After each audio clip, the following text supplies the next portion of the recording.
Primeira coisa, bom dia, né, irmãos? O Cabral estava rindo aqui comigo, porque ele me ligou no meio da semana. Daniel, tem a palavra? Tenho, Cabral.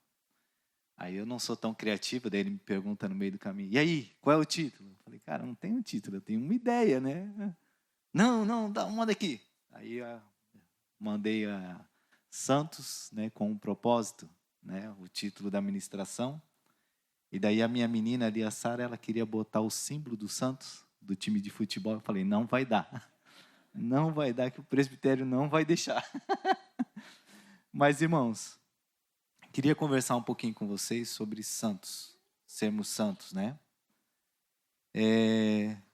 Quando eu comecei a pensar um pouco sobre esse tema, né, sobre essa palavra, tem muito a ver com uma conversa que eu tive há um tempo atrás com o Silas, né, em algumas situações que a gente estava ajudando com alguns jovens. E eu lembro que naquela situação a gente estava corrigindo algumas coisas que precisavam ser alinhadas, ser lembradas. Obrigado, André. Né, precisava ser lembrada, ser fortalecida. E eu lembro que em um determinado momento eu disse para o Silas, acho que a gente falhou. A gente falhou por quê? Porque eu, quando jovem, eu fui ensinado sobre essas coisas que a gente estava corrigindo. Eu fui instruído, eu fui ministrado. Uma geração depois da minha passou pela mesma situação ainda. Mas a gente já estava lidando com 4, 5 gerações à frente. Então Deus começou a me lembrar da importância de, às vezes, a gente voltar em alguns temas, muito mais para fortalecer. Se a gente for pensar, a congregação ela vai crescendo e vão se achegando irmãos novos. Né? O André ali, por exemplo, é um irmão novo, que talvez nunca ouviu sobre esse tema. Né? Tem outras situações, o pessoal vai crescendo. Eu brinco sempre com a minha menina, né, com a Sara. Ela, boa parte, ela não deve ter ouvido muitas coisas que eu ouvi, né? Outros, eles vão casando, Igor, Natan ali com filhos. Vai se reciclando a congregação, ela vai crescendo. Então, a importância da gente voltar em alguns temas para relembrar, para fortalecer e alguns novos ensinar, né? Amém? E esse tema, né, a questão de santos, eu lembro bem claro, eu até fiz questão de trazer, que eu aprendi há uns 35 anos atrás, mais ou menos, com esse livrinho do pessoal lá de Jundiaí, né, onde tem uma passagem que ele fala sobre a nova maneira de viver. E eu lembro até hoje de eu ter lido esse texto, eu lembro da situação de eu lendo. Para mim é muito viva a memória, né? Quando eu li esse texto de 1 Pedro, que eu queria... a Duda que está no projetor, lança para a gente, Duda. 1 Pedro 1, 15 e 16.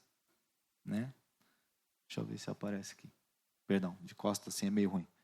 Eu vou lendo aqui os irmãos, eu fico mais de ladinho, se for o caso aqui. Ó. Deixa eu puxar para cá para os irmãos. Oi. Não, mas para os irmãos poderem ver. Tá? Fica tranquilo. Eu tenho aqui, eu botei umas letras bem grandes. Isso, é só para facilitar, né? Mas diz o seguinte, lá em 1 Pedro 1, 15 e 16. Mas como é santo aquele que vos chamou, sede vós também santo em toda a vossa maneira de viver. Portanto, porquanto está escrito, sede santos, porque eu sou santo. Para mim, essa palavra, irmãos, na época, eu era um jovem de 15 para 16 anos, né? Eu não tinha nenhuma base evangélica, eu vim do mundo, e um pouquinho de mistura bem leve de católico, mas bem leve mesmo, né? Então, a minha base era o mundo. Né? Quando falava santo, a primeira coisa que eu lembrava era aquelas imagens, né? Então, para mim, essa palavra ela me causou um certo impacto, até eu entender, até isso poder entrar no meu coração, né? E aí eu fui descobrir que essa palavra ela está relacionada, na verdade, quando Pedro ele cita aqui a questão de, portanto está escrito, ele está citando lá Levíticos. Em uma passagem de Levíticos 20, 26, né, diz o seguinte: vocês serão santos para mim, porque eu, o Senhor, sou santo. E eu os separei de dentre os povos para serem meus. Né? Quando a gente olha esse texto, né, ali de Levíticos, a palavra ela vai trazendo uma série de situações de relações sexuais ilícitas.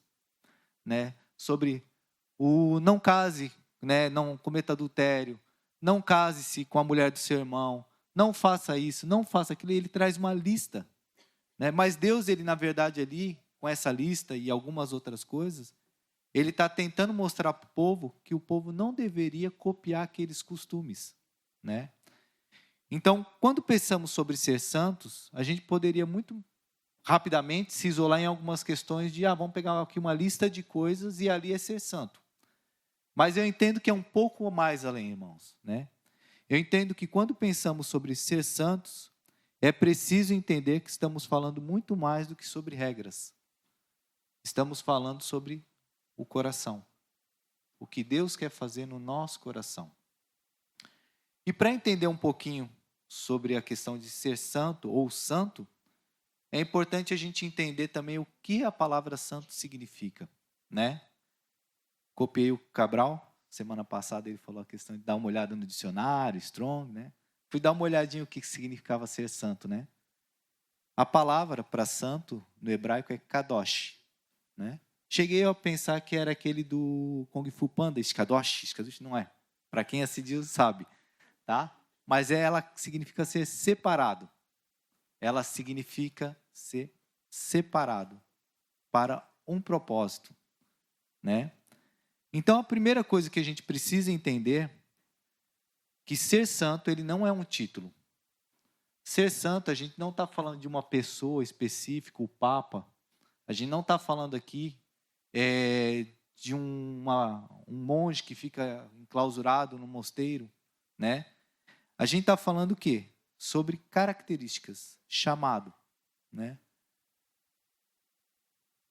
Quando a gente pensa sobre chamado, sobre questão de ser separado, há um segundo aspecto que a gente precisa também definir, tá? E aqui eu vou trabalhar alguns nãos, tá? O que não é ser santo, né? Vamos dizer assim. Pode chocar os irmãos no início, mas me acompanhe até o final e depois, se tiver dúvida, a gente pode ir ajudando também, tá? Mas ser santo não é a definição de quem não peca. Todo santo caminha para não pecar, mas não nos define a questão de pecar a santo, ser santo, né? Ser santo não significa ser perfeito, né? A gente pega a palavra, a gente vai vendo Paulo chamando aos irmãos, aos santos que se reúnem na cidade tal, aos santos né, que estão na casa tal. Mas tu vai ver em seguida ele trazendo um monte de repreensão sobre coisas que os irmãos estão fazendo de errado. Então, ser santo não está ligado estritamente à questão de ser perfeito, né? Ser santo não é cumprir um monte de regras. Eu vou dizer que esse ponto aqui, irmãos, para mim é um pouco traumático, porque eu gosto de cumprir regras.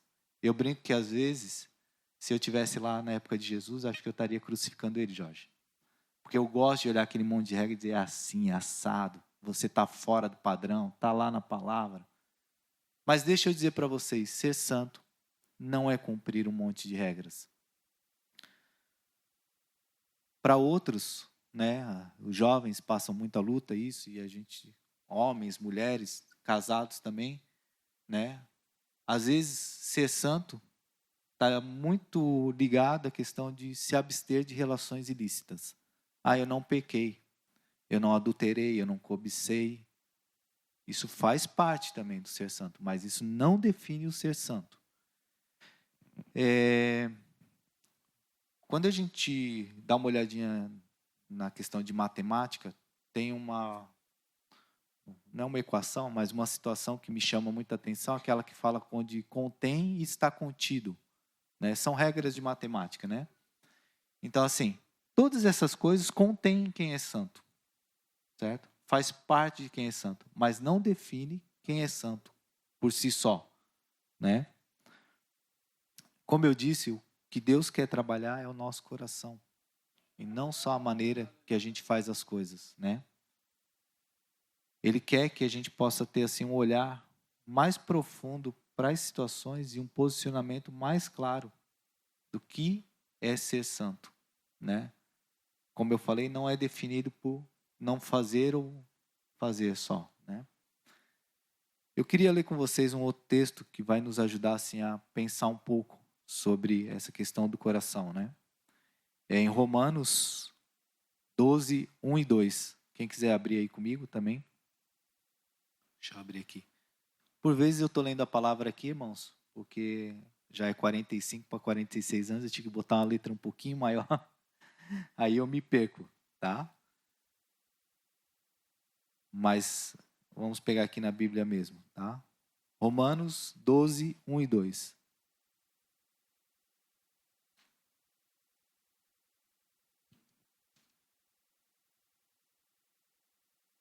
Diz o seguinte: rogo-vos, pois, irmãos, pela compaixão de Deus, que apresentei os vossos corpos em sacrifício vivo, santo e agradável a Deus, que é o vosso culto racional. E não sedes conformados com este mundo, mas sedes transformados pela renovação do vosso entendimento, para que experimenteis qual seja a boa, agradável e perfeita vontade de Deus. A palavra diz para não tomar a forma, para não se amoldar. Tem versões que usam a palavra amoldar, tá? Para não tomar o jeito desse mundo, né? Irmãos, uma das coisas mais complicadas que tem, a gente na caminhada, a gente vai estando junto, a gente vai trabalhando com pessoas que são ímpias, vamos para o colégio para quem é novo, vamos na vizinhança do prédio.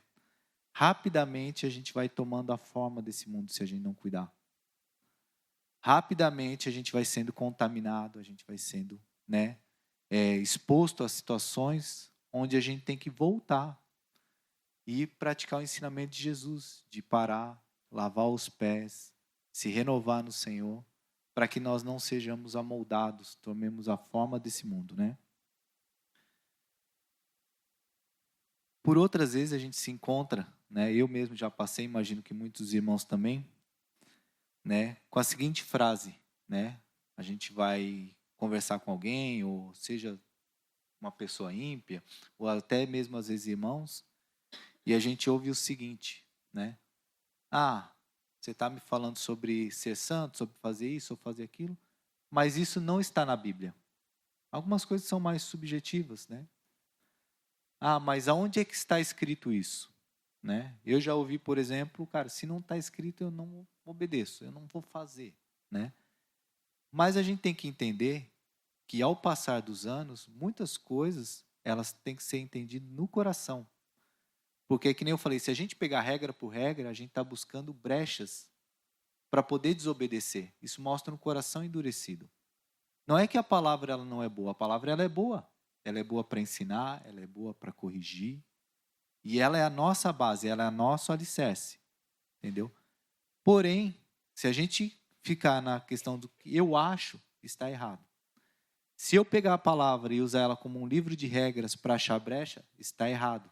Tanto que Paulo fala que pelo peso da lei, né, a gente não alcança a justiça, a gente alcança na misericórdia, na questão de pela graça em Jesus, né? Mas eu ainda chamo a atenção pelo seguinte, né? Eu acho que em muitas situações o coração está tão endurecido que mesmo que a palavra esteja clara na frente da pessoa, Cabral, ela não aceita, porque não está exatamente como ela quer ouvir, né? E eu costumo, na verdade, né, abordar alguns irmãos ou algumas situações e eu digo assim, ó, você já perguntou o que Deus tem para ti a respeito dessa situação, né? Ou melhor, o que Jesus faria se fosse você nessa situação?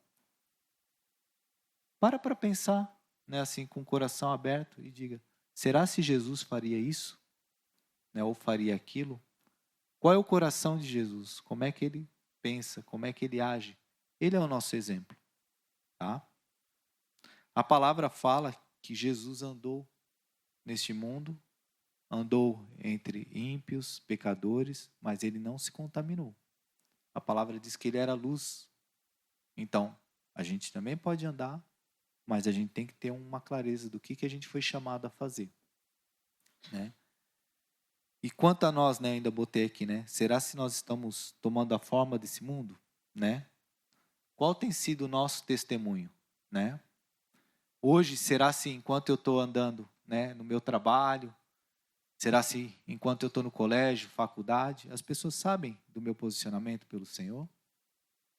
Ou será se simplesmente eu sou um agente secreto, um 007? Entendeu? Ninguém sabe. Eu estou lá disfarçado para conhecer o mundo, me envolver, mas eles não precisam saber que eu sou cristão. Né? Eu lembro bem claro, irmãos. Anos atrás, acho que eu já até comentei aqui, ou no grupo caseiro, eu era muito jovem e o Wallace nos levou uma vez a ouvir uma palavra de um, não sei se era um missionário, eu não lembro certo o que o cara era, mas eu lembro que congregávamos lá atrás da catedral e ele nos levou a um outro salão. Né? Eu era jovem, então eu lembro muita gente. E esse pregador, ele dizia que na época dele, ali pelos anos 60, 70, como haviam muitas igrejas tradicionais, a intenção daqueles jovens daquela época de 70, 80, era mostrar para o mundo que eles também eram pessoas boas, que eles podiam se alegrar em Jesus, né? Porque sempre olhavam para a igreja como aquele pessoal quadrado, aquele pessoal que não se misturava, aquele pessoal cheio de regrinhas, né? E aquela geração toda, o pastor comentava que eles se esforçavam para mostrar para o mundo que não, que a gente tem uma vida legal, que a gente joga boliche, que a gente se mistura, que a gente, né? Que é legal ser crente, né? Só que eu lembro isso há uns 30 anos atrás, o cara dizendo, mas nós erramos, porque a gente começou a se misturar e hoje a gente está tendo que fazer o caminho contrário, esse pastor dizia. Hoje a gente está tendo que mostrar que nós somos diferentes. Né, a minha esposa, ela sempre cita um comentário da Irani também, que a Irani dizia, né, se a gente não está fazendo diferença, não está causando impacto, alguma coisa está errado. Se a gente está no mundo e as pessoas do nosso lado nos veem como mais como alguém igual a eles, algo está errado. Porque nós fomos chamados para causar um impacto nesse mundo, né? Tá? Oi? Isso, sal, exatamente. Tem uma passagem, agora eu não lembro exatamente a referência, mas que alguns judeus, falando a respeito dos cristãos, falando de Paulo, ele fala, ó, esses que têm transtornado o mundo têm chegado a nós também, né? Claro que a gente não está falando de um bando aqui de bardeneiro, de fazer bagunça. Não é essa a situação. Mas a gente está falando do quê? De que a nossa santidade ela tem que impactar as pessoas que estão ao nosso lado. De maneira positiva, claro. Então, assim, são coisas pequenas, né? De não compartilhar alguns vídeos, de não comentar algumas coisas, né? A palavra fala da gente não se assentar em rodas de escarnecedores. Se vocês veem que tem jovens, amigos que estão se passando, levanta e saia. Né? Alguém vai lá atrás de você e vai perguntar o que está acontecendo. Diz, ó, não concordo. Eu creio em Jesus Cristo. Eu creio que não é assim que se deve portar. Esse deve ser o nosso coração com relação à santidade, né? Mas nesse ponto, irmãos, eu trouxe alguns nãos. O que não é ser santo? O que não é santidade, né? Apesar de algumas dessas coisas fazer parte dos que são santos, né? Lembrando aqui que eu não estou falando contra essas coisas, tá? Mas eu quero falar para vocês sobre o ser santo fala de que ele fala, né? Enquanto eu preparava a palavra, Deus foi me lembrando umas 4 coisas aqui que eu acho que é importante a gente pensar sobre ser santo. Ser santo fala de pertencimento, né?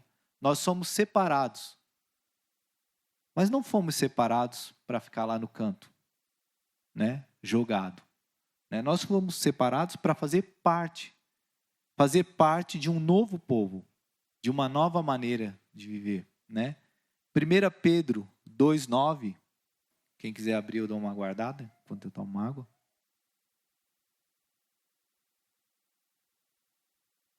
1 Pedro 2,9 vai nos dizer o seguinte: agora sois povo de Deus, raça eleita, nação santa, povo adquirido. Não pertencemos mais a esse mundo, a esse povo. Agora nós temos um novo nascimento em Cristo. Agora nascemos do Espírito, fazemos parte de um novo povo. Temos um novo DNA. A maneira que eu pensava não deve mais ser pautada pelas coisas que eu vivia, como no mundo, outros de outras religiões, situações. Não é mais lá que a gente se baseia. Hoje, o meu pensamento, a minha maneira de agir, faz parte de um novo povo, né? A questão de fazer parte, de pertencer, né? Ela ainda vai um pouquinho mais além, no sentido de que não é só um povo com um conjunto de famílias que se reuniu. Né? Quando a gente olha para a igreja, a gente pode pensar, não, são várias famílias juntas. E somos. Mas fala de laços de sangue. Fala de ter um mesmo pai. Né? Quando a gente pensa num novo povo, fala de paternidade. Quando fala de santos, fala de termos paternidade. Né? João 1,12 vai dizer que, mas a todos quantos o receberam, Deus lhes deu o poder de serem feitos filhos de Deus, aos que creem em seu nome. Né? Efésios 1, 4, 6 vai dizer o seguinte para nós: porque Deus nos escolheu nele antes da criação do mundo, para sermos santos e irrepreensíveis em sua presença. Em amor nos predestinou para sermos adotados como filhos, por meio de Jesus Cristo, conforme o bom propósito da sua vontade, para o louvor e glória, graça, a qual nos deu gratuitamente o amado. Fomos adotados, nós temos um pai, nós temos uma identidade, nós temos um pai. Né? Não somos um povo simplesmente ajuntado. Nós fomos criados no coração do Senhor, quando lá Ele nos predestinou, Ele nos selecionou para ser parte do seu povo, da sua família. Ele escolheu cada um a dedo. Ele disse, não, ó, agora é a vez aqui, ó, você. Não, você também. Não, eu quero você aqui comigo. Entendeu? Ele nos escolheu para sermos povo seu. Né? Ser santo fala também de ter o mesmo sentimento, de pensar igual, de agir igual, né? De ter uma mesma orientação, né? Ser santo como ele é, né? Temos uma referência, né? Temos a quem nos basear, né? Ali Filipenses 2:5 diz que de sorte que haja em vós o mesmo sentimento, né? Que houve em Cristo Jesus, né? De agradar, de ser igual a Ele, né? Deixa eu só passar aqui que eu tive que ir e voltar, né? Irmãos, todos nós fomos adotados. Todos nós temos essas 4 características, né? De pertencimento, identidade, mesmo sentimento, paternidade, tá? Basta a gente, na caminhada, ir lembrando, tá, por que eu não peco? Eu não peco porque não é um livro de regras. Eu não peco porque eu tenho o mesmo sentimento que eu vi em Jesus, eu quero agradar o Pai. Aquilo que agrada o Pai é o que eu quero fazer, né? Por que eu não me prostituo?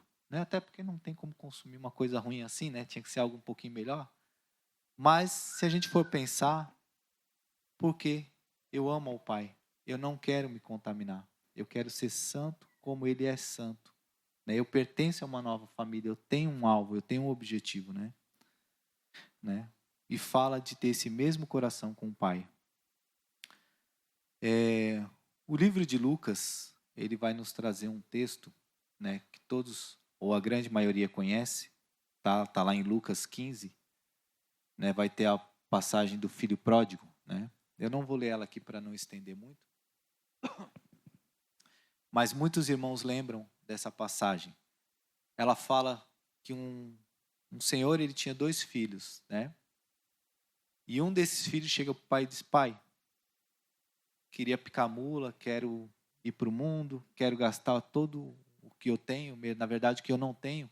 O Senhor não morreu ainda, não me deixou a minha herança. Né? Então, assim, vamos fazer o seguinte, já que está demorando para morrer, me dá a minha parte que eu vou vazar. Entendeu? Eu quero fazer o que me dá na telha, quero tocar a minha vida. Né? A gente olha para esse jovem e a gente pensa assim, poxa, esse é um jovem de coração duro. Né? Não amou o pai, olhou só o dinheiro do pai, pensou em só o que o pai tinha assim, de benefícios para ele. Mas essa história continua. Fala que esse pai permaneceu um tempo esperando por esse filho, e esse filho ele volta depois de algum tempo, depois de ter gastado tudo que o pai tinha, ele volta. Ele volta não arrependido, né? Porque ele não volta e diz, pai, eu errei, eu queria estar de volta, queria ter o teu colo. Ele volta porque ele estava passando fome. E ele lembrou que os empregados do pai dele comiam melhor do que ele estava comendo. Então ele também não volta com o coração quebrantado, mas ele volta e o pai o recebe, né?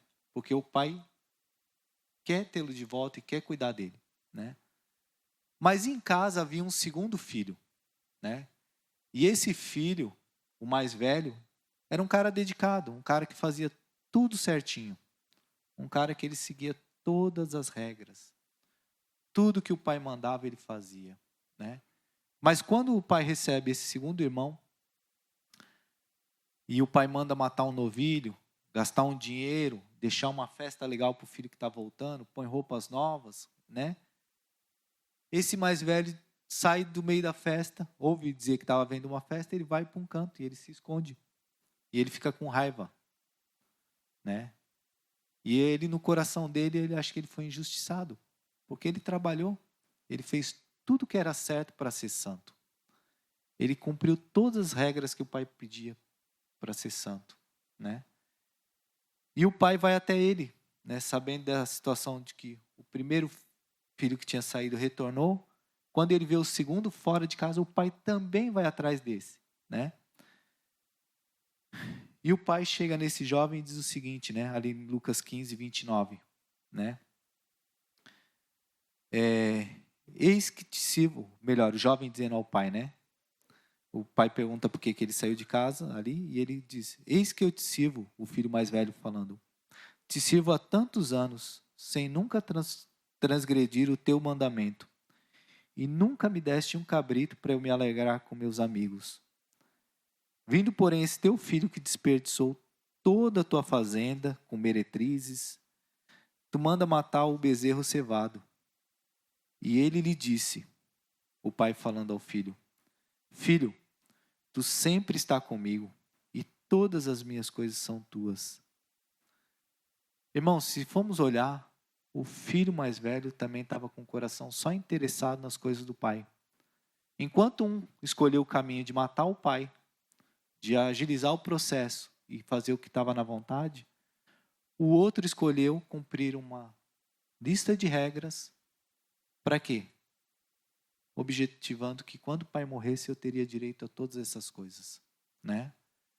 E eu fico pensando, irmãos, quantas vezes a gente caminha com o Senhor esperando só o que tem para receber. E isso só interesse. Entendeu? Mas Silas, o mais interessante é que o pai conhecia o coração dos dois. E o pai foi tratar com os dois pessoalmente. Cada um à sua maneira, porque o pai ele tem um coração de restaurar. Ele tem um coração de trazer para perto. Amém, né? Ser santo, falar amar o pai acima de todas as coisas. Né? Certa vez Jesus ele foi questionado sobre qual seria o grande mandamento. E ele traz, né? Ame ao Senhor, o teu Deus, de todo o teu coração, de toda a tua alma e de todo o teu entendimento. Esse é o grande mandamento. A gente por vezes gosta de citar ame ao próximo como a ti mesmo, né? E Jesus fala que semelhantemente, mas ele não diz que é o mesmo. Ele diz que semelhante, Jorge. Certo? Por quê? Porque acima é o Senhor. Né? Não é igual, é semelhante. Entendeu? Amar o Senhor acima de todas as coisas. Né? Quando a gente ama o Pai, o nosso coração vai querer fazer o que está no coração do Pai. Quando a gente ama o Pai, Ele é a prioridade para nós nos nossos relacionamentos. Ele é aquele que nos anima, é aquele que nos fortalece. Entendeu? Ele é aquele que é a nossa referência. Né? A gente não põe a nossa esperança nas coisas do mundo. Se meu trabalho está bom, é porque eu amo ao Pai. Ah, não, se ele não está bom, eu não amo mais ao Pai. Entendeu? Ah, se eu estou tendo sucesso aqui, é porque eu amo ao Pai. Não, se eu não amo, quer dizer, se não está dando certo, é porque eu não amo ao Pai. A gente tem que cuidar, porque o que Deus quer de nós é o nosso coração. Né? Deixa eu só voltar aqui, né? Mas tem um porém, né? A gente comentou que quando o Cabral me indagou ali sobre o título da ministração, né? Eu botei santos com um propósito. Por quê? Porque Deus não dá ponto sem nó, né? Ele nos chamou sim a ser santos, a ser separados, a não nos misturarmos com essa geração, né? A não nos contaminarmos, né, com essa geração, né? Mas não para por aí, né? Ele tem um propósito para nós, né? Ele tem um trabalho que nós fomos chamados, né? Queria ler com vocês 2 Coríntios 5, 17 ao 20.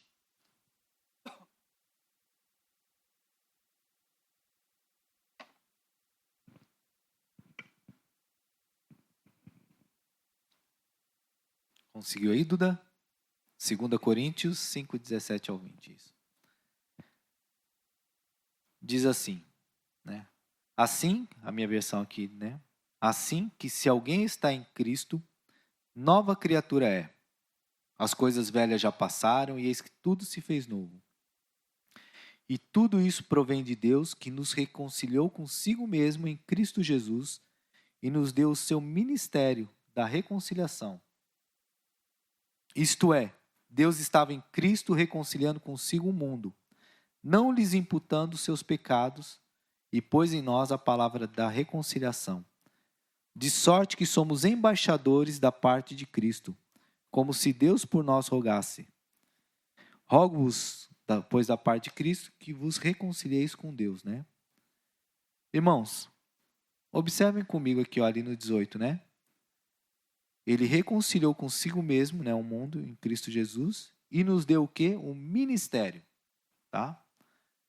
Quando a gente fala com o pessoal do louvor aqui, vou pedir uma música, Alexandre. Não.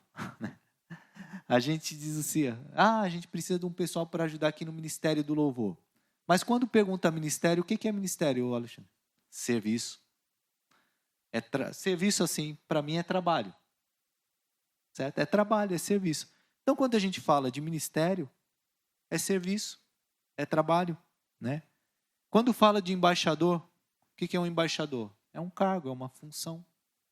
Então, aqui o que Cristo está nos dizendo, né? Na verdade, Paulo está nos dizendo, né?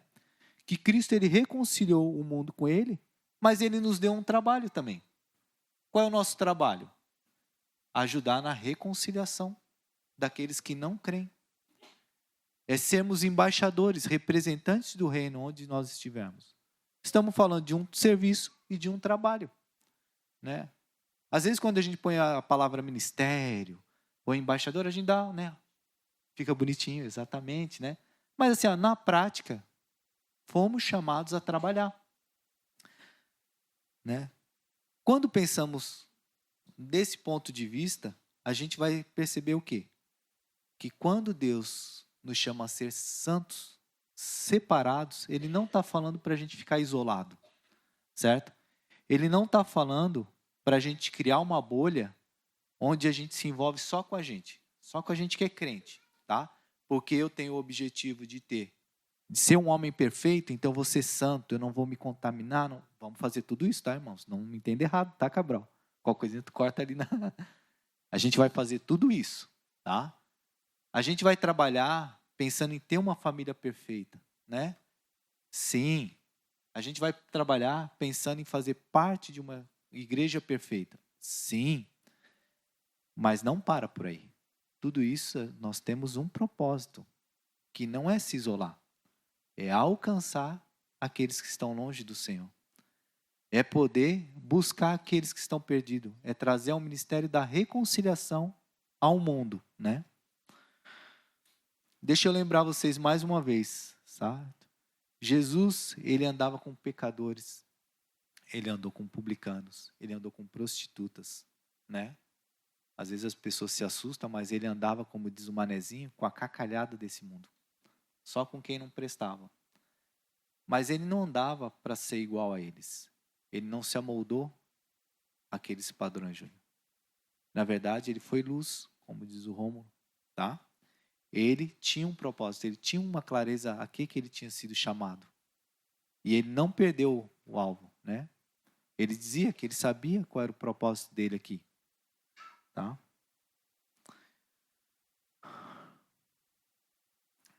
Né? Pelo contrário, né? Ele sabia o que Deus chamou, né? Deixa eu voltar aqui, né? E quanto a nós? né? Será se nós temos clareza do nosso chamado, né? Será se nós entendemos que quando fomos chamados a ser santos, a fazer parte de um novo povo, a fazer um novo DNA, que ele não parava ali para a gente se isolar, né? Irmãos, entendam bem. A vida de igreja ela é gostosa. A vida de igreja ela é boa. Essa questão da comunhão, do partir do pão, do fortalecimento, ela é boa. Ela tem que acontecer. Mas, paralelamente, Deus também nos inseriu no mundo. Ele não nos tirou e jogou numa bolha. Paralelamente, a gente tem que entender o propósito. E a gente tem que também fazer essa ponte. Ao mesmo tempo que eu sou fortalecido, sou renovado, eu aprendo, eu caminho aqui, eu sou abençoado, eu caso, eu crio minha família aqui no meio dos irmãos, da congregação dos santos. Ao mesmo tempo, quando eu trabalho, eu tenho que dar um bom testemunho. Seja no meu trabalho, seja nas questões financeiras, seja proclamando, né? Temos que aprender, ou melhor, fortalecer de novo, proclamar a palavra.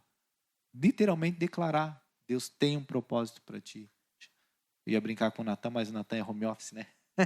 Mas vai no mercado, não vai? Para pelo pessoal do caixa e diz, eu tenho um filho, sabe? Deus me deu um filho, eu fui abençoado por um filho. Né? Olha o que Deus fez comigo. Vai declarando, vai profetizando, vai proclamando, né? Assim como nós lemos há pouco, né? Isto é, Deus está em Cristo reconciliando o mundo, né? E Ele pôs essa palavra de reconciliação em nós, para que nós possamos ser reconciliadores, embaixadores. Amém? Ali, né, na questão de Pedro 2,9, também vamos aprender o seguinte, né? Que nós fomos chamados, né? Diz ali, somos a geração eleita, o sacerdócio real, a nação santa, povo adquirido, povo exclusivo. Para quê? Continuando o texto, tá? Aqui para os irmãos terem clareza. Para anunciar as virtudes daquele que vos chamou das trevas. Se vocês saíram das trevas, se vocês têm clareza que vocês estavam no mundo, se nós temos essa clareza, nós temos que anunciar as virtudes daquele que nos chamou, né? Isso é para nós, né? Agora em Cristo, todos nós somos chamados a essa santidade, né? Todos nós somos chamados a viver de uma maneira diferente para proclamar. Deus nos chamou em santidade com um objetivo claro, proclamar as virtudes dele. Falar do que ele fez, eu brinquei com o Natan aqui, falar do que ele tem feito, falar de quem ele é para nós, o quanto ele é importante, o quanto ele nos marca. Tá? Queria ler mais um texto só com os irmãos aqui para a gente estar caminhando para o fim. 1 Pedro 1, o 13 a 16, que é o texto que a gente começou, só que a gente leu só parte dele, né? Lança aí para a gente, Duda. Obrigado, Amanda. 1 Pedro, do 13 ao 16, agora lendo um pouquinho mais amplo, diz o seguinte: portanto, estejam com a mente preparada, prontos para a ação, sejam sóbrios, coloquem toda a esperança na graça que lhe está dada quando Jesus Cristo for revelado. Como filhos obedientes, não se deixem amoldar pelos maus desejos de outrora, quando viviam na ignorância. Mas assim como é santo aquele que vos chamou, sejam santos vocês também em tudo que fizerem, pois está escrito, sejam santos porque eu sou santo. Voltei ao início da ministração, mas reparem comigo um pouquinho antes. Antes aqui de Pedro falar sobre ser santo, ele diz, portanto, estejam com a mente o quê? Preparado. Orem em casa, dia a dia, e vão se preparando. Cara, para quem que eu vou falar de Jesus? Estejam preparados. Para quem eu vou proclamar? Se eu fui chamado, comecem a pensar. Porque se a gente fica só absorvendo o que vem do mundo, ou só absorvendo redes sociais, quando a gente chega para falar com alguém, o que a gente vai falar? Sobre redes sociais, sobre aquilo que o nosso coração está cheio. Então, Pedro nos ensina, estejam com a mente preparada. Preparem a mente de vocês, né? Sejam sóbrios, né? Sóbrios não está relacionado somente ao álcool, né? Essas distrações desse mundo, eu lembro que uma vez o Jorge ministrou muito bem, o Gustavo em uma outra oportunidade parecida. Quantas vezes a gente se perde a sobriedade, assim, né? O centro das coisas, porque a gente fica gastando tempo com aquilo que não nos aproxima do Senhor, com aquilo que não nos traz para perto. A gente perde a clareza do que é a realidade da vida com Cristo. A gente acha que a nossa vida ela é só aquilo que está à nossa volta. Entendeu? E é muito mais do que isso. A gente tem um lugar onde a gente vai, né? A gente sabe qual é o nosso futuro. Tá? Terceiro ponto, estejam prontos para a ação. Se preparem. Né? Mente preparada, sóbrio, certo? Estejam prontos para a ação, porque vai chegar um momento onde vocês vão se deparar com alguém, aonde Deus vai chamar vocês, né? E a gente tem que estar pronto, tem que estar preparado, né? Não se deixem amoldar, né? Não tomem a forma, o modelo, a maneira de ser desse mundo, né? A palavra fala para nós transformarmos pela renovação da vossa mente, né? Não se deixem amoldar por esse mundo. Quando eu iniciei lá no início o que é, o que não é, pensem comigo, irmãos, né?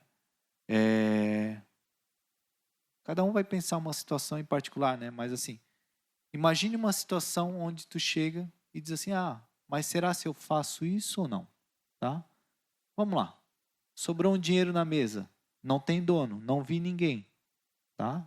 A gente sabe aqui, todo mundo que roubar é errado, né? Os mais novinhos sabem que é feio, né? Botar a mão no dinheiro dos outros.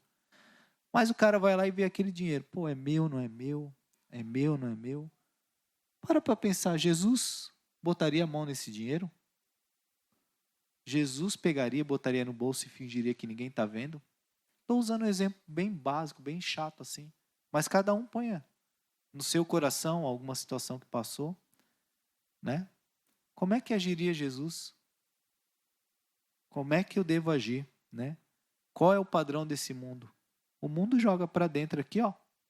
Achado não é roubado. Né? Não tinha dono, não tinha ninguém olhando, põe para o bolso. Né? Eu estou falando algo que escandaliza bem rápido. Né? Mas e coisas mais sutis, perdão, né? Que só eu e o Senhor sabemos. Que ninguém mais está vendo. Se olhar para o lado e pensar, é o padrão do mundo. Foge disso, né? E por último ele deixa claro, sejam santos, porque eu, o seu Deus, sou santo. Então o nosso Pai ele é santo. Nós devemos copiá-lo, fazer igual ele fez. Amém? Né? Meio pesada a palavra, mas né? Eu lembrei de ti. Não, ministrou uma vez sobre santidade. Amém? Terminei aqui, reverendo. Foi rapidinho, né? Eu nem incomodei tanto. Oi? Tranquilo. A digerir melhor, né? Amém?